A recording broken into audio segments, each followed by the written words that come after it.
그리고 구원받은 사람이 어떻게 살아가야 하는가. 구원은 믿음으로 받죠. 그런데 그 믿음이 우리에게 이 증거를 어떻게 보여주고 있는가. 우리는 그것을 계속해서 우리가 살펴보고 있습니다. 우리가 지난주에 봤던 것과 같이 이 로마서 10장 9절에서 10절 말씀을 보면은 그렇게 기록되어 있죠. 함께 읽을까요? 내가 만일 내 입으로 예수를 주로 시인하며 또 하나님께서 받으리라. 사람이 마음으로 믿어 의에 이르고 입으로 시인하여 구원에 이르느니라. 아멘. 자, 말씀을 보면은 이 9절과 10절의 말씀이 같은 내용을 반대로 설명하고 있는 거죠. 그래서 마음으로 믿고 입으로 시인하는 것, 그것이 구원이다라고 하는 것이죠. 그래서 구원은 내가 나 예수님 믿습니다 하면 구원이 끝나는 게 아니죠. 그것은 입술의 구원, 지적인 동의이고 이 구원받았다고 할 수 없는 것이죠. 구원이라는 것은 마음으로 믿어서, 인격으로 믿어서 입으로 자동적으로 시인하는 것이죠. 여기서 예수를 주라 시인하는 것, 예수를 주로 시인하는 것은 여러분 사도 바울이 활동하던 이 로마 이 통치 아래에서는 내가 예수를 주로 시인합니다. 이것은 목숨 내놓는 거예요. 그 시대에는 주가 누구밖에 없었죠? 가이사, 시저밖에 없었습니다. 그런데 가이사를 두고 예수가 나의 주다라고 하는 것은 자기 목숨 걸겠다는 것을 얘기하는 것이죠. 그래서 우리가 믿음으로 구원받고 하나님의 자녀가 된 사람들은 그에 합당한 예수를 주로 섬기는 삶에 대한 열매들을 반드시 보여주게 되어 있습니다. 그리고 이 아브라함을 통해서 우리는 이 구원받은 자의 삶이 어떤 삶인지, 믿음으로 사는 것이 어떤 삶인지를 다시 한번 우리는 볼 수 있습니다. 그래서 이 말씀을 보면서 내가 믿음의 사람인가, 믿음으로 구원받은 사람인가를 또 우리가 검증해 보는 그러한 시간이 되었으면 좋겠습니다. 우리 10절 한번 같이 읽을까요? 시작. 그 땅에 기근이 들었으므로 아브라함이 애굽에 거류하려고 그리로 내려갔으니 이는 그 땅에 기근이 심하였습니다. 아멘. 자, 기근이 심하였는데, 기근이 들었는데 뒷부분에 보니까 이는 그 땅에 기근이 심하였습니다. 자, 기근이 왔는데 기근이 심했다라고 하면서 두 번이나 언급하는 것, 성경에서 두 번을 언급하는 것은 강조하고 그 정도가 세다라는 것을 우리에게 보여주고 있죠.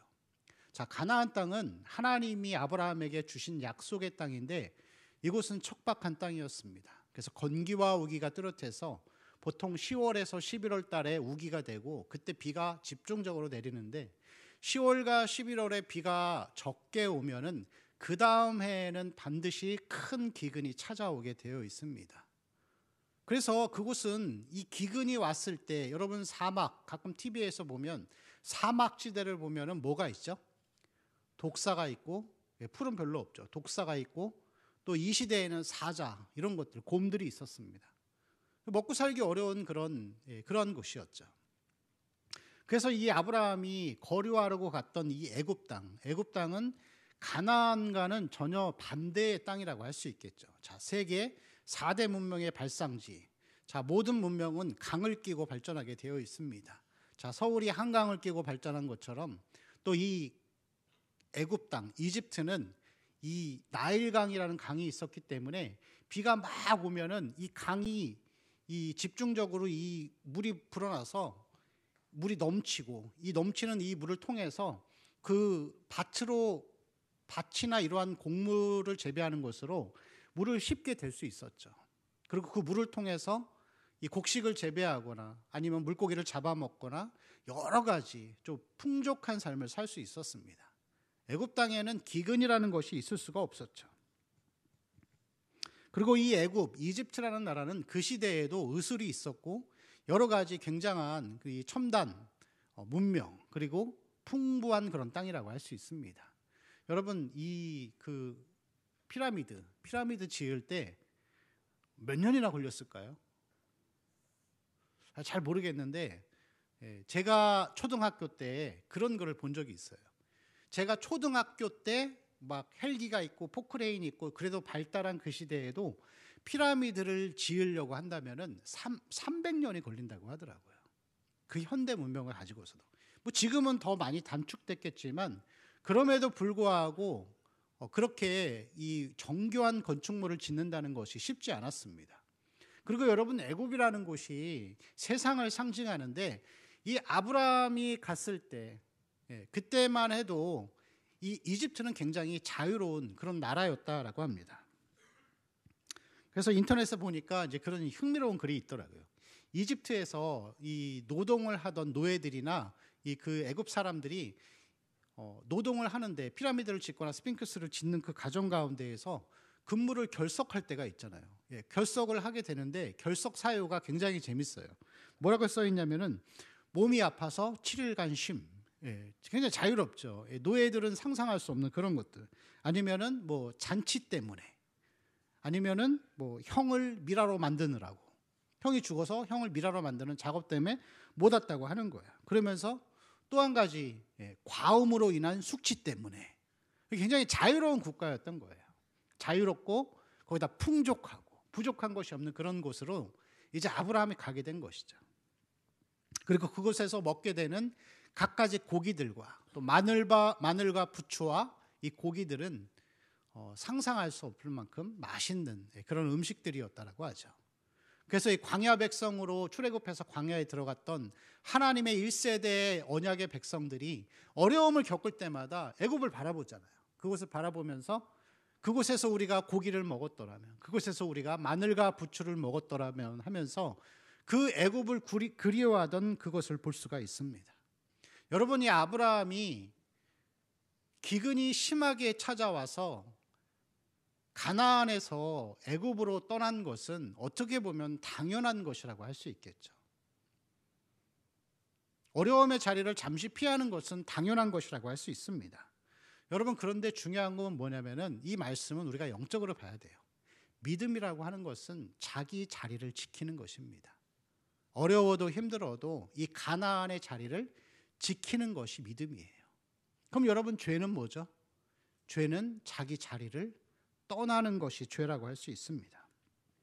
그래서 그의 손자였던 아브라함, 이삭, 야곱이 그 어려운 그 시대에 기근이 찾아왔을 때 자녀들 11명의 아들들을 보내서 애굽에서 음식을 이렇게 공수해 오게 합니다. 알았던 것이죠. 그 자리를 떠나면 안 된다는 것을. 그래서 여러분, 믿음이라고 하는 것은 자기 자리를 지키는 것을 얘기하는 것이죠. 사사기와 사무엘상 사이에 있는 이 성경이 무엇이죠? 사사기 다음에 룻기 그 다음에 사무엘서죠. 여러분, 사무엘서는 왕정시대를 가리켜요. 왕정시대, 왕이 있는 시대. 사사기는 왕이 없는 시대. 그래서 이 사사기의 주제가 뭐죠? 그때의 이스라엘에 왕이 없으므로 백성들이 자기 소견에 오른 대로 행하였더라 하면서 이 룻기가 짧죠. 3장인가 밖에 없는데 이 앞의 내용은, 그래서 룻기의 앞의 내용은 사사기 시대를 대변하는 거예요. 그리고 뒤의 내용은 다시 베들레헴 자기들의 그 고향에 돌아와서 이삭 줍기를 하면서 이 보아스를 만나는 요 뒤의 부분, 결혼하는 요 과정은 왕이신 하나님을 내 주인으로 섬기는 이 왕정 시대를 대변하는 것이라고 할 수 있습니다. 그런데 여러분, 이 룻기 시대를 보면은 이 룻의 시아버지였던 그 엘리멜렉과 나오미가 기근이 찾아왔을 때 자기들이 살던 베들레헴을 떠나서 어디로 가죠? 모압 땅으로 가게 됩니다. 아들 2명 말론과 기론을 데리고 자기들이 가지고 있었던 모든 재산을 모아가지고 이 모압 땅, 이방 땅에 가서 거주하게 되죠. 기근을 피해서. 그런데 여러분, 정확히 10년이 지났을 때 나오미의 남편 엘리멜렉이 죽게 됩니다. 그리고 또 지나서 아들 말론과 기론이 죽게 되죠. 모든 재산 다 탕진하고 며느리 2명 중에 1명은 떠나고 그나마 이 모압 사람이었던 이방 며느리 이 룻을 데리고 나오미가 쓸쓸하게 자기 고향으로 빈털터리 거지가 돼서 돌아오는 이제 그런 장면들을 보게 되죠. 여러분, 믿음이라고 하는 것은 우리가 하나님이 나에게 주신 그 자리를 끝까지 지키는 게 그게 믿음이에요. 가나안 땅은 여러분 어려운 땅이에요. 그리고 호전적인 민족이 살고 있고 기근이 수시로 찾아오는 그런 곳에 우리는 살고 있는 것입니다. 여러분, 하나님이 우리를 언약 백성으로 삼아주셨을 때 언약의 땅으로 주신 가나안의 자리는 위로가 있지만 동시에 어려움이 있는 그런 곳이라고 할 수가 있습니다. 그래서 믿음은 자기 자리를 지키는 것, 자기가 있어야 될 자리를 지키는 것이 믿음이라고 할 수 있습니다. 요즘에 직장 생활할 때 우리 젊은 청년들 보면은 길어야 2, 3년 있다가 나오더라고요. 그래서 그런 얘기 많이 하잖아요. 요즘 젊은 것들은 끈기가 없어. 노력을 안 해. 완전 꼰대 같죠. 꼰대들이 하는 얘기죠. 근데 여러분, 이 젊은 세대가 기존의 이 회사, 이 나이 드신 분들이 하던 그 옛날 방식의 그 회사에 들어가서 젊은 청년들이 적응하고 순응하면서 산다라는 것은 쉽지 않을 거예요. 합리적인 것을 원하잖아요. 그렇죠? 인간답게 대우받고 싶고 일한 만큼 보상받고 싶고. 이게 참 문제예요, 여러분. 참 문제죠. 이 세대 차이를 극복할 수 없는 이 시대가 참 문제인데, 근데 저는 그런 생각을 한번 해보는 것 같아요. 청년들이 그렇게 아무리 힘들다고 해서 쉽게 직장을 몇 년, 2, 3년 다니다 그만두고 또 쉬고, 이 과정을 반복하는 것이 힘들다는 것을 모르는 건 아닌데 그게 물어보고 싶어요. 여러분, 그 힘든 자리를 벗어날 때 하나님 앞에 물어보시나요? 주님, 내가 정말 힘들은데 어떻게 해야 할까요? 물어보고 그만두는 것인지, 아니면 끝까지 그 자리를 지키는지, 저는 그게 궁금합니다. 회사를 그만두고 내려놓고 하는 것들이 그냥 내가 힘들어서, 부당해서, 그래서 여러분 혹시 떠나는 건 아닐까요? 적어도 여러분 대한민국 사회에서는 부당하지 않은 자리는 없어요. 저도 그렇습니다. 교회도 그렇고 여러분 어디나 다 그렇다면 회사는 더 심하겠죠. 부당하지 않은 자리는 없어요. 비합리적인 것이 존재하지 않는 곳은 없어요. 근데 여러분, 중요한 것은 뭐냐면은 상사가 나를 괴롭히고 내가 이 자리를 부당하다 생각해도 끝까지 지키는가를 보라는 거죠. 하나님이 나에게 여기서 원하시는 게 뭔가, 하나님이 나에게 바라시는 게 뭔가, 선한 뜻을 찾고 그렇게 살려고 애쓰는 자세가 있는지, 하나님의 주권을 인정하고 있는지, 그거를 여러분, 저는 물어보고 싶은 겁니다. 요즘 것들은 끈기가 없어. 요즘 젊은 것들은 끈기가 없어. 근데 여러분, 많은 부모 세대들이 그렇게 얘기를 해요. 그럼 여러분, 모든 사람들이 대부분 다 그런 얘기를 한다면은 젊은 사람들도 한 번은 우리가 문제의식을 가지고 있어야 돼요. 이 교회만 봐도 그렇잖아요. 여러분, 우리 교회는 이 장년부나 청년부가 같이 이 방향이 비슷하죠. 대예배와 소그룹의 모임을 통해서 두 날개로 날아오르는 거잖아요. 근데 여러분, 리더의 자리가 쉽지 않아요. 근데 우리 장년, 우리 성도님들 보면은 그렇게 힘들어도 평일날 모여서 순모임하고 해도 10년, 20년씩 그 자리 붙들고 끝까지 하시는 분들 많아요. 매년 그러시죠. 매년 찾아와서 목사님 저 힘들어서 그만할래요. 근데 제가 물어봅니다. 권사님, 집사님, 기도하고 결정하세요. 기도하고 결정하세요. 근데 여러분, 힘들죠. 왜 안 힘들겠어요? 그럼 우리 청년들은 어떠냐 이거죠. 리더 한번 시켜놓으면은 거의 다 1년이면 다 나가 떨어지는 거예요. 힘들다고. 나 힘들어. 안 해. 그게 여러분 믿음을 지키는 거냐 이거죠. 리더의 자리를 떠날 때 하나님 앞에 물어보냐 이거죠. 하나님, 내가 이 자리를 떠나도 될까요, 말까요? 그냥 나 힘드니까, 남 섬기다가 마음에 상처받고 어려우니까 그냥 떠나버리는 거죠. 그건 여러분 믿음이 성숙하지 못한 삶이라고 할 수 있습니다. 직장 생활도 마찬가지고 교회도 마찬가지인 것이죠. 경건의 자리도 마찬가지입니다. 주의를 성수하는 것들, 예배와 이 기도의 생활, 말씀의 자리를 지키는 것들, 주일 성수하는 거 아무것도 아닌 것 같은 게 아니죠. 내가 직장 때문에, 직장은 어쩔 수 없겠죠. 근데 여러 가지 사적인 이유들, 밤새도록 게임하다가 늦잠 자고 못 나오는 것들, 믿음의 자리를 지키세요. 믿음의 자리를 지켜야죠. 그게 구원받은 사람의 모습이라고 할 수 있습니다. 하기 싫다고 그만둬버리고, 그것은 참된 삶이 참된 신앙의 자리가 아니라는 것이죠. 여러분, 우리가 하나님이 주신 이 자리는 항상 좋은 것만 있지 않아요. 좋은 거 있는데 나쁜 것도 있어요. 제가 겪어보니까 그런 것 같아요. 제가 목사로서 하나님이 저에게 주신 언약의 자리 100%라고 했을 때 힘든 거 80%인 것 같아요.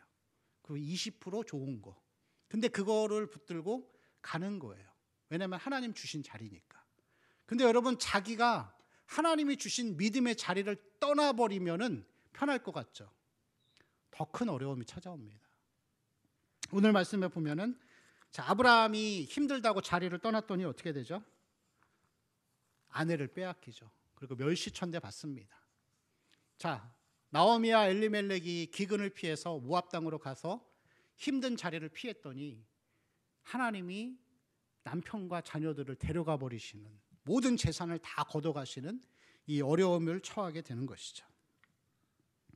그리고 이러한 자리를 떠난 자가 할 수 있는 거는 뭐냐면은 이만큼 갔다가 다시 과거로 돌아와서 처음부터 다시 시작하는 거예요. 이만큼 갔다가 이렇게 가로질러 가는 건 없어요. 길을 잘못 갔으면은 다시 유턴해서 시간을 허비한 만큼의 원래 자리로 돌아오는 거예요. 그 처음부터 다시 시작하는 거예요. 그래서 제가 가끔 그런 얘기 하잖아요. 말씀 가운데 살지 않으면 10년 굶는다고. 그게 그런 얘기 하는 거예요. 여러분, 믿음의 길로 나아가시기 바랍니다. 자리를 잘 지키세요. 힘들고 어렵죠. 하나님이 주신 자리 쉬운 자리 아닙니다. 그렇지만 하나님의 도우심을 바라보고 그 믿음 가운데 그 믿음의 자리를 잘 지키면서 그 가운데에서 하나님이 나에게 원하시는 것이 무엇인가를 여러분 잘 생각해 봐야 돼요. 그래야 하나님이 길을 열어주시는 겁니다. 제가 결혼을 하고 나서 인천에서 4년 동안 한 교회를 섬겼습니다. 그곳에서 청년부와 이 청년부 사역을 했었는데, 이 사역을 하면서 4년 동안 있는데 도저히 그 생활할 수 없는 사례비를 받았어요. 뭐 4인 가족이 100만 원 조금 넘는 돈으로 살았으니까. 그럼 막 죽겠는 거예요. 그 돈이 없으니까 자꾸 대출, 소액 대출 받아가지고 또 생활비하고 또 떨어지면 또 생활비 받고, 그러면서 제 마음속에 아직 그때는 많이 부족하고 지금도 부족하지만 자꾸 그런 마음이 드는 거예요. 이 교회가 뭐 이래? 사역을 목숨 바쳐 하라고 하면 사역을 시켜놓고서는 기본적인 생활도 못하게 해놓고서. 제가 마음의 상처를 많이 받았어요. 사역을 하면서도. 명절날 교회에서 선물을 주는데 우리 교회는 성도님들이 잘 섬겨주세요. 너무 감사한데 그 교회에서 명절날이 됐는데 선물이 딱 하나 들어오더라고요. 마른 김, 한 묶음. 근데 마른 김도 그냥 까만 봉투에 담아가지고 저한테 주시더라고요. 근데 그게 여러분 물질의 많고 적음의 문제가 아니라 이 사람이 사람 마음을 대한다는 게 진심이 느껴지지 않으니까 너무 상처가 되더라고요. 그래서 제가 매년 그랬어요. 1년이 지나고 나서 너무 힘드니까 난 올해까지만 할 거야. 근데 하나님이 침묵하시는 거예요. 근데 여러분, 우리 하나님은 곤란하시면 말씀 안 해요. 무슨 뜻인지 알아요? 물어봤을 때 대답 안 하시면 거기 계속 있어야 돼요. 그게 1년이 지났어요. 1년이 지났는데 상황이 전혀 나아지지 않는 거예요. 그래서 또 1년이 지나서 2년이 됐어요. 사역은 또 잘 되더라고요. 청년들도 많이 늘어나고 뭐 사역도 재밌었고. 근데 너무 힘드니까 중간에 사역을 잠깐 파트로 돌리고 나가가지고 이렇게 막노동하면서 또 돈 벌어가지고 일당 받아가지고 또 빚 조금씩 갚고 하면서 이 생활을 계속한 거예요. 너무 부당하죠, 여러분. 부당하고 비합리적이고 사역을 참 잘했다고 생각하고 청년들이 많이 수적으로도 부흥하고 성숙했는데도 아무도 알아주지 않는 거예요. 그리고 4년이 딱 지났어요. 4년이 딱 지났는데 하나님 말씀하시더라고요. 이제 복음 그만 전해라. 감사합니다. 그리고 나왔습니다. 갈 데도 없었어요. 그리고 놀았어요, 계속. 노는데 하나님이 그러시더라고요. 내가 너를 젖과 꿀이 흐르는 땅으로 인도하겠다 하면서 저기 아주 좋은 곳에 가서 사역을 하게 해주시는데 넓은 집과 그리고 가족들과 잘 지낼 수 있는 많은 재정들과 많은 시간들을 저에게 보상으로 갚아주시더라고요.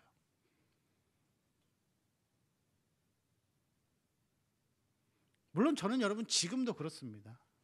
이 부목사라는 자리가 요즘에 여러분 청년들 취업하기 어렵죠.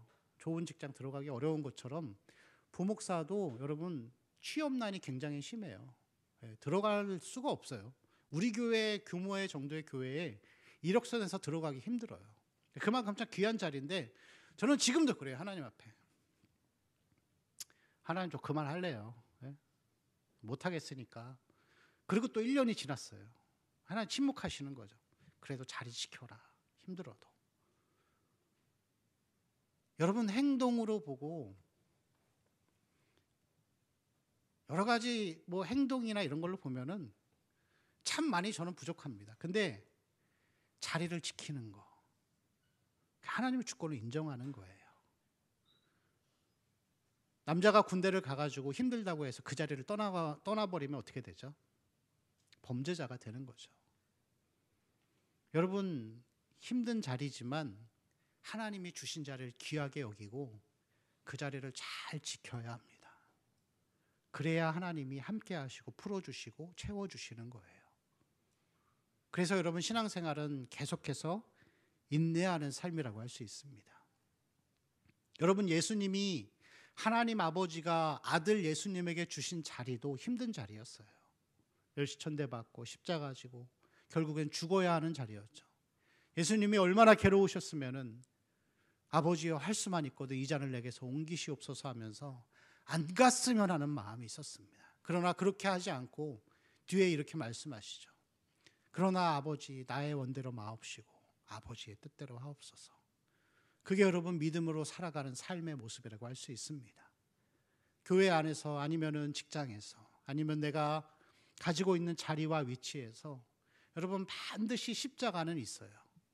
반드시 어려움이 있어요. 가나안 땅에 살아도 기근이 있고 독사가 우글거리고 그러한 어려움들이 있지만 그 자리를 끝까지 지키는 사람이 믿음의 사람으로서 살아가는 것이라고 할 수 있습니다. 예수님이 그러한 삶을 사셨기 때문에 그 할 수만 있거든. 그렇지만 끝까지 순종했기 때문에 하나님이 그에게 세상을 심판할 수 있는 심판자의 권세를 주셨습니다. 예수님이 만약에 그 길을 가시다가 나 힘들어서 못하겠어요 하나님 아버지 마음대로 왔어 하면서 그 십자가를 내려놓았으면 우리는 아무도 천국에 갈 수 없었던 것이죠.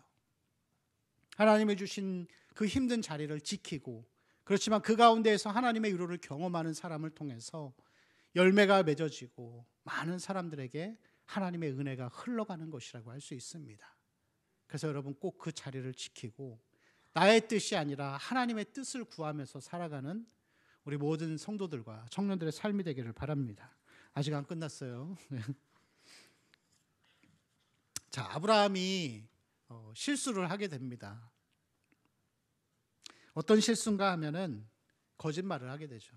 그래서 아내를 누이라고 속이게 됩니다. 뭐 실제로 이 사례는 아브라함의 누이죠. 그런데 이 아브라함이 누이라고 얘기했던 것은 다분히 속이려는 의도가 있었던 것이죠. 우리 17절 말씀 12장 17절 한번 같이 읽어볼까요? 시작. 여호와께서 큰 재앙을 내리신지라. 아멘. 여러분 그리스도인이 진실하지 않을 때 이 결과가 나타나는 거예요. 그리스도인이 진실하지 않을 때 이 17절의 말씀처럼 많은 사람에게 피해를 주게 됩니다. 아브라함의 거짓말로 인해서 아내가 수치를 당하고 애굽 사람들에게도 재앙이 찾아오게 되는 것이죠. 여러분 성경에서는 여러 곳에서 비슷한 내용들을 보여주고 있는데 요나가 그랬죠. 속이고 그 배에 탔더니 다른 배를 탔더니 요나 때문에 다른 사람들이 다 고통받는 그 폭풍우를 만나고 많은 것을 잃어버리는 그런 일들을 당하게 됩니다. 반대로 여러분 믿음의 사람이 자기 자리를 지키고 진실한 삶을 살아갈 때 많은 사람들에게 은혜를 끼치게 되는 것이죠. 바울이 유라굴로라는 광풍을 만났을 때 바울 한 사람 때문에 그곳에 타고 있었던 모든 사람들이 한 사람도 빠짐없이 다 생명을 건질 수 있었습니다. 그래서 여러분, 그리스도인은 때로는 나쁜 영향력도 때로는 좋은 영향력도 가지고 살아갈 수 있는 존재임을 잊지 말아야 합니다. 우리 18절과 19절 말씀 같이 읽어보겠습니다. 시작. 바로가 아브라함을 불러서 이르되 내가 어찌하여 내게 말하지 아니하였느냐? 내가 어찌 그를 누이라 하여 내가 그를 데려다가 아내를 삼게 하였느냐? 내 아내가 여기 있으니 이제 데려가라 하고. 아멘. 자, 그리스도인이 진실하지 않을 때 세상에서 천대받게 됩니다. 세상에서 예수님의 말씀처럼 맛을 잃어버린 소금이 되면 밟힐 수밖에 없는 것이죠. 자, 여러분 물어보잖아요. 믿음의 조상인 아브라함에게 한낱 이방의 왕인 바로가 물어보는 거예요. 너 왜 진실하지 않아? 너 왜 이렇게 행했어? 수치스러운 거죠. 여러분, 그리스도인들이, 교회가 하나님 앞에 진실하지 않으면은 밟힐 수밖에 없는 거예요. 지금의 한국 교회가 그런 거죠. 밟히고 있잖아요. 세상도 아는 것을 우리는 모르잖아요. 어떤 교회가 세습하는 문제 때문에 너무 시끄러워서 TV에까지 나왔잖아요. 근데 그 앵커가 물어보는 거예요. 그 교회 수석 장로님한테. 장로님, 그러면 이 교회를 아들한테 물려주는 게 성경에 있습니까? 장로님이 대답을 못해요. 얼마나 창피한 거예요. 근데 그게 죄인지도 모르고 살잖아요. 여러분, 하나님 앞에, 사람 앞에 늘 진실하기를 바랍니다. 우리 11절부터 13절까지 한 번 더 같이 읽을까요? 11절, 12절, 13절 시작. 그가 애굽에 가까이 이르렀을 때에 그의 아내 사레에게 말하되 내가 알기에 그대는 아리따운 여인이라. 애굽 사람이 그대는 살리리니 원하건대 그대는 나의 누이라 하라. 그러면 내가 그대로 말미암아 안전하고 내 목숨이 그대로 말미암아 보존되리라 하니라. 아멘. 자, 아브라함이 아내를 누이라고 속였던 이유는 이 사레가 굉장히 이뻤었나 봐요. 그 당시의 나이로 치면은 이 사레는 65세 이상, 그 정도 나이가 됐을 것 같아요. 뭐 지금으로 보면은 노인이죠. 근데 여러분, 그 당시의 사람들이 이 사레가 127세까지 살았어요. 그럼 보통 130세를 산다고 치면은, 지금으로 치면은 이 사레는 40대 초반 정도 되는 거예요. 근데 40대 초반인데 아이를 낳지 않았어요. 아이를 낳지 않았다는 것은 그만큼 굉장히 이 여인으로서의 아름다움과 원숭미가 있었던 것이죠. 근데 여러분, 애굽 사람들은 어땠죠? 피부가 까맸습니다. 그 까만 사람들한테 비춰지는 이 사례는 상대적으로 굉장히 아름다운 여인으로 보였던 것이죠. 그리고 기록에 의하면은 이 애굽 사람들은 이방인들을 굉장히 홀대했고, 또 자기 목적을 달성하기 위해서 살인을 저지르는 것에 아무렇지 않게, 그것을 처벌받지 않는 그런 일들을 그냥 빈번히 행했다고 합니다.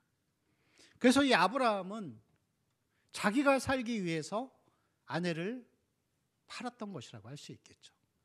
여러분, 우리는 이 아브라함을 통해서 여러 가지의 교훈들을 볼 수가 있는데, 아브라함이 이러한 연약함, 아내를 팔고 거짓말을 하고 자기 자리를 떠나지만 결국에 가서는 이 창세기 이 뒷부분 4장 5장도 넘어가서 보면은 하나님이 그를 인정하시고 이 믿음의 조상으로 그를 세워주시는 것을 볼 수가 있습니다. 여러분, 우리도 그럴 수 있어요. 아브라함처럼 내 자리를 떠나고 진실하지 못하고 더 부족한 부분들이 많이 있지만, 그럼에도 불구하고 우리에게 소망이 되는 것은 아브라함과 같은 사람도 하나님이 믿음의 조상으로 세우셨다면 우리도 그러한 삶을 살아갈 수 있습니다. 중요한 건 뭐냐면 내가 믿음으로 살기를 결정하느냐 안 하느냐의 문제라고 할 수 있겠죠. 그와 같이 믿음으로 연약했던 사람도 하나님이 세우시고 살리셨는데, 심지어 여러분, 우리는 예수 그리스도를 보고 십자가를 알고 이 복음을 명확하게 알고 있는 우리 안에 성령이 계시고 성령님이 우리를 계속해서 도우시고 함께 하시는 그 성령님이 우리 안에 있다면은 그 믿음의 삶을 살아가는 것이 그렇게 어렵지 않습니다. 그래서 여러분 꼭 그러한 믿음의 삶을 살아가시기를 바랍니다.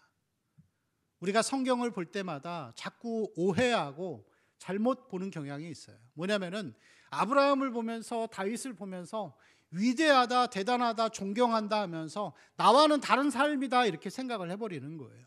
근데 여러분 성경이 기록된 이유는 모든 인물들은 다 한계와 부족함들을 보여주고 있는 거예요. 그러면서 우리에게 하나님이 요청하시는 거예요. 저들도 너와 다르지 않았다.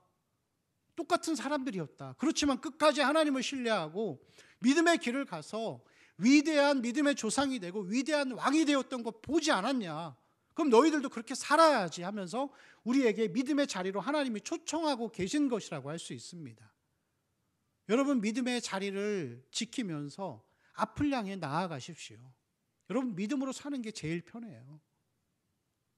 믿음으로 살지 않고 내가 이 땅에 살면서 물질 바라보고 성공 바라보고 성적을 바라보고 이렇게 살면은 여러분 평생 그거에 매여서 살다 가는 거예요. 광야 백성과 같이 끝까지 가나안만 바라보다가 광야에서 죽잖아요. 하나님은 우리가 내려놓으면 주세요. 하나님만을 추구하고 바라보고 믿음으로 살아가면 내가 그토록 바라던 것들은 하나님이 나에게 필요로 주신다라고 할 수가 있습니다. 우리가 낮고 연약하고 부족하고 죄 가운데 살지만 그래도 하나님은 우리를 끝까지 포기하지 않고 우리와 함께 하십니다. 그리고 매일매일 우리에게 격려하십니다. 믿음으로 살아라. 믿음으로 살아라. 오늘 말씀을 보면은 이 아브라함이 보여줬던 이 모습들, 그리고 이 10절에서 20절까지에 나오는 이 내용은 출애굽 내용의 축소판이라고 할 수가 있습니다. 그래서 아브라함이 기근으로 애굽에 갔던 것은 야곱이 아들 요셉이 총리로 이집트의 총리로 있을 때 애굽으로 기근 때문에 이주해서 갔던 거랑 같은 내용을 담고 있죠. 그렇죠? 그 가운데에서 이 이스라엘 백성들이 후에 어려움을 겪으면서 출애굽기 1장에서 학대가 굉장히 심했다라고 하는데요. 이 어려움을 겪었다고 하는 것은 아브라함이 사례를 속이고 팔고 하는 그 과정들을 보여주는 거예요. 그리고 그 가운데에서 하나님이 아브라함을 보호하고 사례를 보호해서 그들을 보호해 줬던 것, 그리고 애굽에 큰 재앙을 내렸던 것은 그 후세대에 하나님이 10가지 재앙으로 애굽을 벌하시고 이스라엘 백성들을 품어주셨던 그 내용들을 우리에게 다시 보여주고 있는 것이죠. 출애굽을 했을 때 많은 이스라엘 백성들이 애굽 사람들의 집에 가서 금은 보화를 얻어서 나가게 됩니다. 이 동시에 여기서도 마찬가지로 아브라함이 나갈 때 다시 가나안으로 돌아갈 때 이 애굽의 왕이 바로가 그에게 많은 이 소유물들을 주던 것을 볼 수가 있습니다. 그래서 오늘 이 아브라함이 들어왔다 나가는 이 내용은 출애굽 구원의 역사를 우리에게 보여주고 있는 거예요. 그래서 여러분 이 내용은 우리에게 결론적으로 뭘 얘기하냐면은 너네도 너무 부족하고 실수하지만 그래도 내가 함께한다. 믿음으로 살아라. 그 길을 걸어가라. 그것을 우리에게 하나님이 말씀하고 계신 것이라고 할 수 있습니다.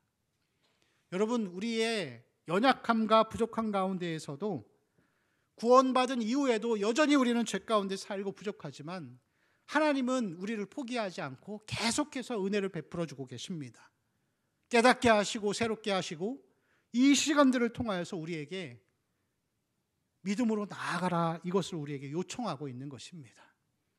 여러분 십자가 앞으로 나아가시고 믿음의 길로 나아가십시오. 하나님이 정말 우리에게 원하시는 것이 무엇인지 여러분 믿음으로 사는 것, 자리를 지키고 이 구원받은 자의 삶의 열매들을 증명해내는 것, 이것은 너무나도 우리에게 귀한 삶이라고 할 수 있습니다. 여러분 세상을 살아가면서 좋은 직장에 들어가고 결혼을 하고 또 세상 사람들이 보기에 부러움의 자리에 서는 것도 참 중요하죠. 이 땅을 살아가면서 수십 년을 사는 동안에 가난하게 살 필요는 없습니다. 건강하지 못하게 살 필요는 없는 것이죠. 근데 여러분 그런 것보다도 정말 중요하고 하나님이 원하시는 것, 그것은 믿음으로 사는 것이죠. 연약하지만 죄악 가운데 살 때에도 우리 안에 계신 성령님이 우리를 보호하시고 인도하시기 때문에 여러분 그 하나님을 믿고 세상과 타협하지 말고 꼭 믿음의 길을 걸어가시기 바랍니다. 믿음은 우리의 자리를 지키는 것입니다. 그 자리 가운데에서 하나님을 신뢰하고 그 하나님을 신뢰하고 그분을 끝까지 의지하는 그 끝자락에서 우리에게 베풀어 주시는 하나님의 그 놀라우신 위로와 그 소망들을 경험하며 살아가는 우리 청년들과 성도들의 삶이 되시길 축원합니다. 찬양하고 기도하겠습니다.